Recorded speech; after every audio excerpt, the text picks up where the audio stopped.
Hello students, जैसा कि हम कल रिफ्लेक्शन ऑफ लाइट के पार्ट 2 को पढ़ चुके हैं, अब हम पढ़ेंगे रिफ्लेक्शन ऑफ लाइट के पार्ट 3, जिसमें हमें पढ़ना है बेटा rules for image formation by concave mirror. यानी कॉनकेव मिरर द्वारा या कॉनकेव मिरर द्वारा जो प्रतिबिंब बनता है उसके लिए जो रूल्स है हमारे, यानी नियम है, कौन कौन से हमें नियमों को अपनाना है।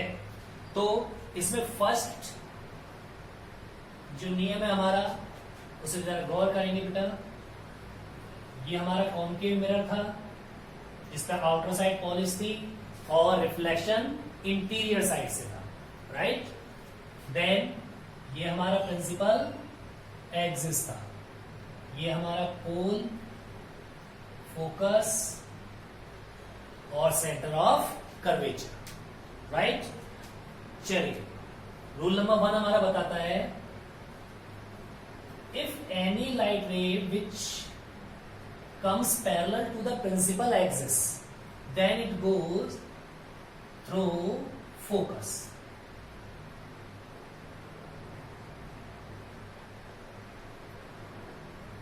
ओके, तो पहला नियम हमारा बताता है बेटा, जब कोई लाइट रे प्रिंसिपल एक्सिस से या मुख्य अक्ष के समांतर आती है तो वो फोकस से होकर गुजरती है। तो ये हो गया आपका पहला रूल, ठीक है।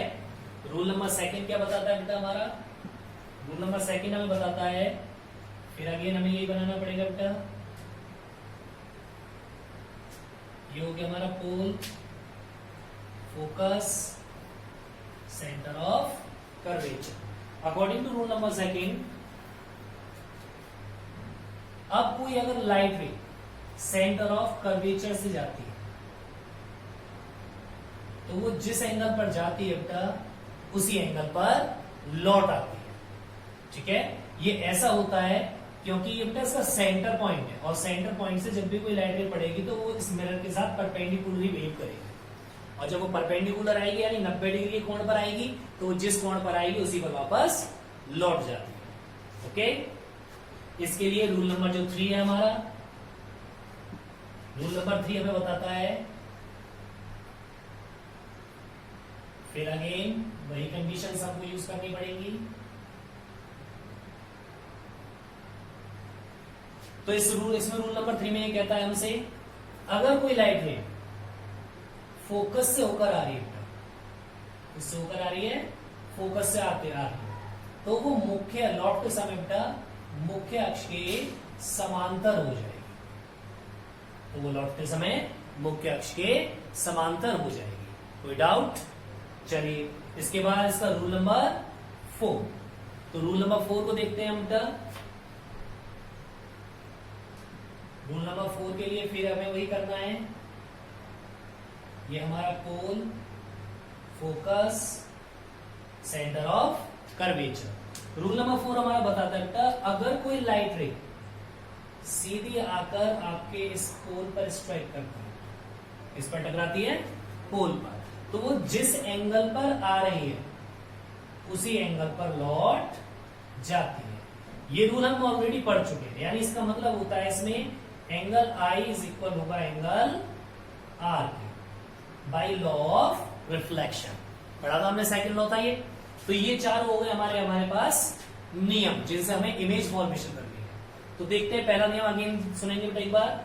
अगर कोई लाइट रे पैरेलल आएगी यानी समांतर आएगी तो वो फोकस से होकर जाती है, ये पहला नियम। दूसरा नियम हमारा, यदि कोई लाइट रे वक्रता केंद्र यानी सेंटर ऑफ कर्वेचर से गुजरेगी तो वो जिस कोण पर आ रही है उसी पर वापस लौटेगी। रूल नंबर 3 हमारा बता रहा है बेटा, अगर कोई लाइट रे फोकस से होकर गुजरती है या फोकस से होकर जाती है तो वो मुख्य अक्ष के समांतर हो जाती है। नेक्स्ट रूल, अगर कोई लाइट रे हमारी पोल पर आकर टकराती है तो वो लॉ ऑफ रिफ्लेक्शन के सेकंड लॉ को फॉलो करती है, यानी आपतन कोण बराबर परावर्तन कोण, यानी incident angle is equal to reflected angle. अब मेरे हिसाब से ये पॉइंट क्लियर हो गए होंगे। इसमें अब हम इमेज फॉर्मेशन सीखते हैं कि इमेज फॉर्म होती कैसे बाय दीज लॉस, ओके, इन नियमों के आधार पर। तो इमेज फॉर्मेशन एक बहुत इजी कॉन्सेप्ट है बेटा, बस केवल समझना है हमें, इसके अलावा कुछ नहीं करना। और उसके लिए हमें साइन कन्वेंशन भी समझना पड़ेगा। तो मैं थोड़ा सा साइन कन्वेंशन इस साइड में आपको समझाता हूं, जरा देखेंगे बेटा। वही कार्टेशियन प्लेन वाली कंडीशन है और कुछ नहीं है इसमें। तो हम एक कार्टेशियन प्लेन बना लेते हैं बेटा, ये हमारा एक कार्टेशियन प्लेन, राइट। इसमें जो भी चीज राइट साइड में होगी बेटा हमारी, ओके, जो भी चीज राइट साइड में होगी, ये हमारा आपको पता है इसे हम एक्स एक्सिस कहते हैं, ये वाई होता है, ये वाई डैश होता है और ये एक्स डैश होता है। मैथ्स में हम इसे ऑलरेडी पढ़ चुके हैं। इसमें जितनी भी चीजें होती हैं वो सभी पॉजिटिव होती है इस साइड में, राइट, और इस साइड में भी सभी पॉजिटिव होती हैं। इसके अपोजिट जो यहाँ पे होता है उसमें सारी चीजें नेगेटिव कंडीशन को इंडिकेट करेंगी और सेम एज यहाँ पर ये नेगेटिव को दर्शाएंगी, ओके। तो इमेज बनाते समय हमें यही दिखाना होगा बेटा यहाँ पर कि जो चीज राइट साइड में है, जो चीज राइट साइड में है वो हमें दिखाएगी कंडीशन को वर्चुअल। क्या दिखाएगी? वर्चुअल। लेफ्ट साइड वाली यानी जिस साइड में ऑब्जेक्ट रखा होगा उस साइड में अगर इमेज बन रही है तो आप उसे कहोगे रियल। क्या कहेंगे? रियल। इसके बाद अगर अपर साइड में है तो आप इसे बोलोगे इरेक्ट। क्या बोलेंगे? इरेक्ट यानी सीधा, ठीक है। और अगर वो नीचे की साइड में बन रही है इमेज तो आप इसे बोलोगे इनवर्टेड। क्या बोलोगे? तो एक बार मैं जरा इन्हें हिंदी में और बता देता हूं बेटा। राइट साइड में अगर बन रही है तो आप इसे कहेंगे आभासी, ओके। लेफ्ट साइड में बन रही है तो आप इसे कहेंगे रियल यानी वास्तविक। अगर इमेज मुख्य अक्ष से ऊपर बन रही है, ओके, तो आप इसे कहेंगे सीधा। और अगर उस मुख्य अक्ष की वो नीचे बन रही है देन आप इसे कहेंगे उल्टा। ये हमारा नेचर फाइंड आउट करने में हमारी हेल्प करेगा जो डायग्राम है। मेरे हिसाब से क्लियर हो गया होगा। हम सारा इमेज फॉर्मेशन देखते हैं। इसकी पहली इसमें कंडीशन होती है कि ऑब्जेक्ट को कहां कहां रखा जाए। जरा मैं एक डायग्राम बनाता हूं बेटा। ये हमारे पास एक कॉनकेव मिरर है बेटा। ये हमारा पोल, यहां हमारा फोकस और ये हमारा सेंटर ऑफ कर्वेचर, ओके, यानी वक्रता केंद्र। अब इसमें देखो ऑब्जेक्ट को हम कहां कहां रख सकते हैं। पहली कंडीशन बेटा हम पोल और फोकस के बीच में ऑब्जेक्ट को रख सकते हैं। कंडीशन नंबर सेकंड हम फोकस पर रख सकते हैं ऑब्जेक्ट को, राइट। कंडीशन नंबर 3 हम फोकस और सेंटर ऑफ कर्वेचर के बीच में रख सकते हैं। कंडीशन नंबर 4 हम सेंटर ऑफ कर्वेचर यानी वक्रता केंद्र पर भी रख सकते हैं। कंडीशन नंबर 5 हम ऑब्जेक्ट को सेंटर ऑफ कर्वेचर के पीछे रख सकते हैं, ठीक है। और कंडीशन नंबर 6 एंड लास्ट इसकी, हम मान लीजिए ऑब्जेक्ट कहां पर है? इन्फिनिटी पर, और जब वो इन्फिनिटी पर होगा देन इमेज हमेशा फोकस पर बनती है उसकी, ओके। तो चलिए हम पहले ऑब्जेक्ट को लेते हैं। हमारा ऑब्जेक्ट का रखा हुआ है बेटा, हमने मान लिया when object is placed between pole and focus, right. हमने माना जो हमारी वस्तु रखी हुई है बेटा वो वस्तु हमारी पोल और फोकस के बीच में रखी हुई है, ओके। चलिए अब हम इसी को यूज करते हुए बनाते हैं। हमने वस्तु को रख दिया बेटा यहां पर, ओके, इन दोनों के बीच में। अब हमने जो 4 रूल्स पढ़े थे उनको हमें माइंड में रखना है। पैरेलल रूल क्या था हमारे पास? अगर कोई लाइट रे पैरेलल आती है तो वो फोकस से होकर गुजरनी चाहिए। चलिए हम वही करते हैं। मान लिया हमने ये लाइट रे हमारी पैरेलल आ रही है इस ऑब्जेक्ट से, ये हमारा ऑब्जेक्ट है और ये लाइट रे पैरेलल आ रही है। और जब पैरेलल आ रही है तो टकराने के बाद कहां से गुजरेगी बेटा? ये फोकस से। तो देखिए मैं रूल्स का यूज कर रहा हूं, कोई भी चीज अपनी तरफ से इसमें नहीं यूज करूंगा। ये गुजर गई बेटा आपकी फोकस से होकर। बोलिए यहां तक कोई प्रॉब्लम आई क्या? रूल नंबर 1 हमारा क्लियर हो चुका है। अब यूज कीजिए बेटा रूल नंबर 2 यानी सेंटर ऑफ कर्वेचर से। अब सेंटर ऑफ कर्वेचर से होगी गुजरेगी। चलिए ये रहा हमारा सेंटर ऑफ कर्वेचर। लाइट रे यहां से गई, इस मिरर पे टकराई बेटा, और टकराने के बाद मैंने क्या बताया? ये जिस एंगल पर जाएगी उसी पर वापस लौटेगी। यही था हमारा सेकंड रूल। चलिए ये इसी पर लौट आई। अब जरा देखते हैं कि यहां पर तो ये दूर हटती जा रही है, और से देखिए तो यहां पर ये दूर हट रही है, इसका मतलब ये यहां पर तो आपस में कहीं मिलने से नहीं, जितनी दूर हटती जाएंगे और एक दूसरे से दूर हटेंगे, राइट। तो इसका मतलब यहां पर नहीं मिलेंगी, लेकिन गौर कीजिए यहां पर ये एक दूसरे के थोड़ा थोड़ा पास आ रही है ना। तो ऐसी पॉसिबिलिटी हो सकती है कि अगर हम इसे थोड़ा सा आगे बढ़ा दें तो कहीं जाकर ये आपस में मिल सकती है। तो वही हम यहां करने वाले हैं बेटा। मैं इस रे को थोड़ा सा डॉट डॉट से दिखा दे रहा हूं, क्योंकि हम जानते हैं ये मिरर है, इसमें से पास आउट नहीं हो सकती, लेकिन हम एक केवल इमेजिनेशन करेंगे कि इमेज वहां बन सकती है, राइट। तो इसलिए मैं इसको थोड़ा थोड़ा आगे बढ़ा दे रहा हूं बेटा, और ये यहां जाकर कहीं आपस में मिल चुकी है, और जहां पर ये आपस में मिलती हैं वहीं हमारी फॉर्म होती है बेटा इमेज। क्या बनती है? इमेज, यानी इसका प्रतिबिंब बन गया, राइट। ये वस्तु को नाम दे देता हूं बेटा मैं ए बी, और प्रतिबिंब को नाम दे देता हूं बेटा ए डैश बी डैश। कोई प्रॉब्लम आई बेटा यहां तक? ये फर्स्ट इमेज आपकी तैयार हो चुकी है इसमें, ओके। अब इसके बाद इसके 3 पॉइंट्स पूछता है वो, यानी इसकी प्रॉपर्टीज के बारे में पूछेगा आपसे। बुक्स को देखोगे बहुत लंबा चौड़ा उसके बारे में लिखा होगा, हमें बुक्स वगैरह का यूज कम से कम करना है और केवल समझना है, माइंड का यूज ज्यादा से ज्यादा करना है, ठीक है। तो इसकी 3 प्रॉपर्टीज कौन कौन सी होती है बेटा? प्रॉपर्टी नंबर 1 इसकी, जिसे हम बोलते हैं नेचर। नेचर को हम कह सकते हैं बेटा प्रकृति। क्या कह सकते हैं? इसकी प्रकृति। रूल इसका पॉइंट नंबर 2 वो पूछ सकता है आपसे इसका साइज। क्या पूछ सकता है? साइज। और साइज को हम क्या कह सकते हैं? इसका आकार। ओके बेटा, ये सेकंड प्रॉपर्टी हो गई इसकी। और थर्ड पॉइंट वो आपसे पूछ सकता है इसका क्या? इसकी पोजीशन, कि इमेज कहां बन रही है आपकी। लेकिन ये याद रखिएगा ये प्रॉपर्टीज ओनली किसकी हैं? इमेज की, नॉट ऑब्जेक्ट की, राइट। पोजीशन यानी इसकी अवस्था कहां पर है, ओके। चलिए अब इन तीनों क्वेश्चंस के आंसर ले आए। हमने ये डायग्राम बनाया था, याद हो तो आपको। फर्स्ट क्वेश्चन का आंसर हमें इस डायग्राम से मिलेगा। देखिए जरा, ये इमेज हमारी है, राइट साइड में बन रही है या लेफ्ट साइड में बन रही है? प्रतिबिंब कहां बन रहा है? गौर से देखिए, ये वस्तु थी, ये इसका प्रतिबिंब है, तो दर्पण ये रहा, यानी हमारा जो मूल बिंदु था वो ये हो गया। इसके हिसाब से हमारी जो प्रतिबिंब बन रहा है, इमेज बन रही है, वो राइट साइड में बन रही है बेटा। और राइट साइड के लिए हमने क्या लिखा था? वर्चुअल। इसका मतलब ये जो इमेज होगी वर्चुअल या आभासी होगी, वही नहीं होगी। तो मैं इस पे यही लिखने वाला हूं बेटा कि जो इमेज होगी हमारी वो कैसी होगी? Virtual, okay. अब देखेंगे मुख्य अक्ष से ऊपर बन रही है या नीचे बन रही है इमेज? ऊपर बन रही है, क्योंकि हमने यहां पर लिखा था अगर इस मुख्य अक्ष से ये ऊपर बन रही है तो हम इसे इरेक्ट या सीधा कहेंगे।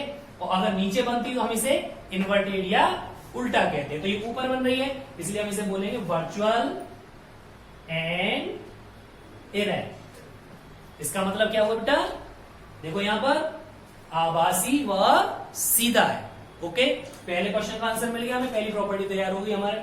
अगर इसमें वो प्रॉपर्टीज पूछता है तो आपका 1 नंबर तैयार हो चुका है, ओके। साइज। अब जरा इमेज ऑब्जेक्ट को देखो, यहां पर ये रहा, एंड इमेज को देखिए, कुछ अंतर दिखाई दे रहा है दोनों में? देखने से पता चल रहा है कि इमेज जो है बड़ी है आपकी किससे? ऑब्जेक्ट से। तो हम वही यहां पर यूज करेंगे बेटा। तो हम यहां पर क्या लिखेंगे? Size is larger than object, यानी वस्तु से बड़ा है। किसका साइज? प्रतिबिंब का, ओके। और इसका तीसरा पॉइंट है बेटा आपके पास पोजीशन, कहां पर है?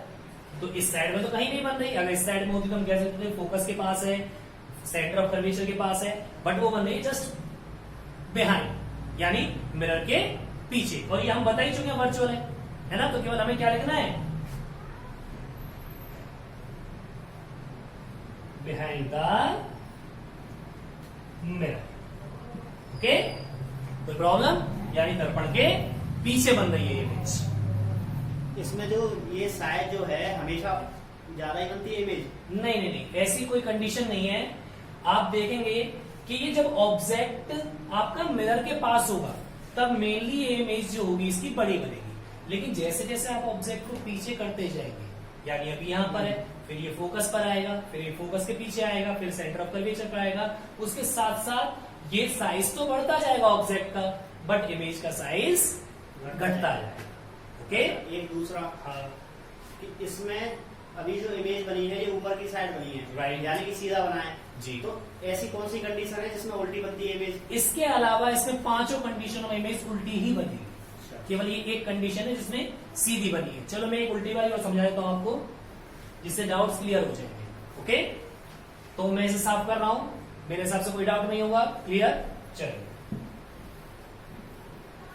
एक अब हम देखते हैं इसमें जिसमें इमेज आपकी उल्टी बननी चाहिए। ओके, उसके बाद सभी प्रैक्टिस आपको घर से करनी है।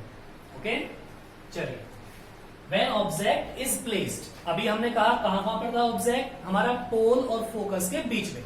अब मैं ले रहा हूं फोकस और सेंटर ऑफ कर्वेचर के बीच में। ओके, सेकंड कंडीशन को, When object is placed between focus and centre of curvature. Okay, चलिए देखते हैं इसमें कैसे उल्टी बनती है बेटा। ये हमने फिर मिरर बना लिया, यही हमारे पास क्या था, कॉनकेव मिरर था। इसके बेस पर ये हमारा मुख्य अक्ष हो गया, ये हमारा पोल हो गया, ये हमारा फोकस और ये हमारा सेंटर ऑफ। एक चीज और याद रखिए बेटा, आपको बनाते समय इमेज अपने आप बनेंगी, बस आपको रूल्स सही लगाने हैं। और रूल्स के अलावा आपको ये जो डिस्टेंस लेंगे ना दोनों के बीच की, ये आपस में बराबर होनी चाहिए। अगर ये बराबर नहीं है या ये अपेर्चर जो है ये आपने टेढ़ा बना दिया तो भी इमेज में प्रॉब्लम आएगी और इमेज करेक्ट नहीं बनेगी, याद रखिएगा। तो हमें ये चीज, ये कर्व आपका और इनके बीच का डिस्टेंस ये सही लेना है। ओके, और रूल्स को सही लगाना, इमेज अपने आप बनेगी। मेरे हिसाब से कोई डाउट नहीं होगा। चलिए देखते हैं, हमने पढ़ा अगर ऑब्जेक्ट कहां पर रखा हुआ है हमारा बेटा, फोकस और सेंटर ऑफ कर्वेचर के बीच में, तो ये रहा हमारे पास ऑब्जेक्ट आ गया हमारे पास बेटा। फर्स्ट लाइट रेस से कैसी जानी चाहिए, पैरेलल, यही था हमारा पहला रूल। अगर इससे पैरेलल जाती है तो पैरेलल जाएगी बेटा मेरे हिसाब से, तो वो ऐसे जाएगी। और हमने इस नियम के आधार पर पढ़ा था जब कोई समांतर जाती है यानी पैरेलल जाती है मुख्य अक्ष के, तो फोकस से होकर गुजरती है, यही था हमारे पास। तो वही हम कंडीशन यहाँ अप्लाई कर रहे हैं और इसे हम फोकस से होकर भेज रहे हैं। ओके, तो देखिए पहला रूल क्लियर हो गया, फॉलो हो गया हमारा। Rule number second, centre of curvature से चेक करते हैं। सेंटर ऑफ कर्वेचर से जा रही है लाइट रे, ये थोड़ा सा मिरर को बढ़ा देते हैं बेटा। ओके, तो सेंटर ऑफ कर्वेचर से जा रही है लाइट रे और ये जाकर यहां पर स्ट्राइक करेगी, टकराएगी इससे। और जब ये टकराएगी तो जिस कोण पर जा रही है उसी पर वापस लौटनी चाहिए, क्योंकि राइट एंगल बनाएगा। राइट, तो ये ऐसे लौटेगी। अब जब ये ऐसे लौटेगी तो देखो यहाँ पे तो ये डिस्टेंस जितना पीछे बढ़ा होगा और बढ़ता जाएगा, वहां तो मिलने से कभी रही है, लेकिन एक्चुअल ऐसा हो सकता है कि मैं इसे ऐसे बढ़ाऊं, ये टकराकर जहां से लौट रही है। तो देखिए कि जरा इमेज बन गई है क्या आपकी, ये दोनों आपस में इंटरसेक्ट कर चुकी है क्या, और जहां पर ये इंटरसेक्ट करती है वही हमारी इमेज बन जाती है। तो ये बन गई आपकी इमेज, ये हो गया आपका प्रतिबिंब। तो वस्तु का नाम हमारा A B, A dash B dash. शायद मेरे हिसाब से आपका जो डाउट था वो क्लियर हो चुका होगा। वस्तु का प्रतिबिंब उल्टा बन चुका है। यस ओके, एंड अब इसके थोड़े से इन पॉइंट्स में चेंज करना पड़ेगा हमें। ओके, चेंज करते थे, ये पॉइंट्स तो सारे वही रहेंगे लेकिन इनकी कंडीशंस बदल जाएंगी। यहाँ देखते हैं कैसे बदलती है। पहला तो हमारा बेटा नेचर। अब नेचर में मैंने बताया राइट साइड बनेगी तब वर्चुअल होगी, है ना। लेकिन अब ये यहां से राइट साइड पे वर्चुअल थी, लेकिन जो हमारा प्रतिबिंब बन रहा है आप देख रहे हो वो कहां बन रहा है, लेफ्ट साइड पे। और लेफ्ट साइड होगा तो इसका मतलब रियल और वास्तविक कह सकते हो आप, इसे कह सकते हो ना। और अब देखिए मुख्य अक्ष से ऊपर है या नीचे, नीचे है, तो नीचे के लिए आप क्या कहेंगे इसे, इन्वर्टेड या उल्टा। तो मैं यहां पर इसका नेचर लिखने वाला हूं बेटा, क्या होगा बोलेंगे, real and inverted. Okay, real and